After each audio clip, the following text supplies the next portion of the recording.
Special Assistant to the President, Secretary Anton Lactumeo, the National Security Advisor, Eduardo Año, National Defense Senior Undersecretary Carlito Galvez, honorable members of the Senate, honorable members of the House of Representatives, the Chief of Staff of the Armed Forces of the Philippines, General Andy Centino, Flag Officer in Command, Philippine Navy Vice Admiral Toribio Adasi Jr., Commanding Generals, Officers, and enlisted personnel of the Philippine Navy, my colleagues in government, other distinguished guests, ladies and gentlemen, good morning to you all.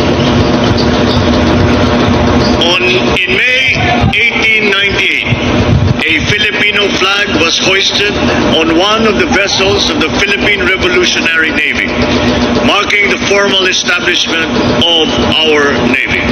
A month later, Philippine sovereignty was formally proclaimed. 125 years on, we are still relishing the independence that our forebears had won for us. Today, we honor once again their triumphs and their bravery. As we celebrate the Philippine Navy's 125th anniversary, we pay tribute to the institution and the men and women behind it, both uniformed and civilian.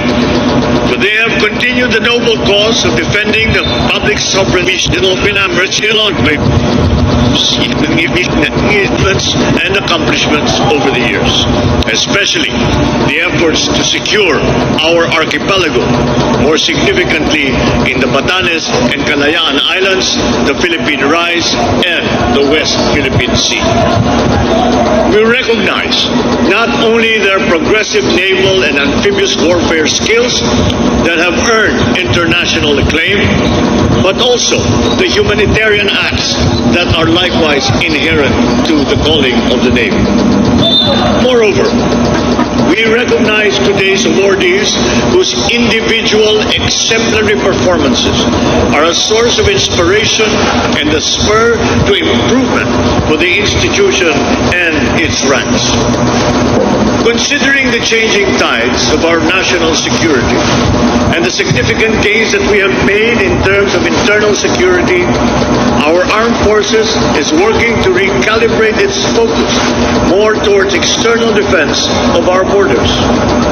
In this crucial transition, full support for the armed forces must be guaranteed, especially for the Philippine Navy's priority goals of enhancing its intelligence, defense, and coordinative capabilities.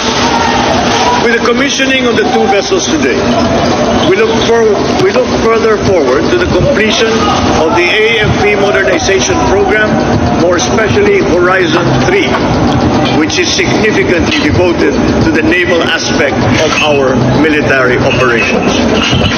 This endeavor will pave the way for the holistic transformation of our AFP into a stronger, modern, and formidable organization. By then, the AFP will be more effective in its military aims and more responsive to our national goals. We are keenly aware that the national interests are to be pursued in the context of this global order. The seas that stretch before us are not to be seen as boundaries that divide our nations, but they must be seen as channels for mutually beneficial exchanges and collaboration. Our Navy serves not only as valiant guardians of our seas and shores, but peaceful emissaries as well. Highly disciplined and experienced in international engagement, it adheres to the international recognized codes of conduct, such as UNCLOS and the recently approved ASEAN Guidelines of Maritime Interaction. In this line, it plays a significant role in our collective effort to nurture friendly international relations by fostering mutual trust and confidence, freedom of navigation and overflight, and, of course, safety of our seas. As it sails on towards the next century, the Philippine Navy remains ever relevant in our nation building and continue to be indispensable to the attainment of the aspiration of a more comfortable and secure way of life for all Filipinos. This is an opportune occasion to renew our commitment and dedication to the cause of strengthening our republic, of its peace and prosperity. And so, to the brave men and women of our Navy, in fulfilling your duties and mandates, be agents and exemplars for our citizenry by working for unity and by championing respect for our constitutional order and the rule of law.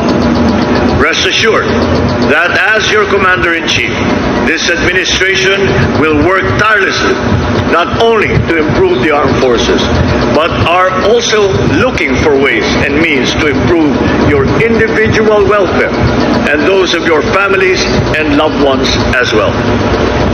This is your Commander-in-Chief wishing you fair winds and following seas. Mabuhay ang hukbong dagat at ang buong sandatahang lakas ng Pilipinas. Mabuhay ang Republika ng Pilipinas. Maraming salamat at magandang umaga sa inyong lahat.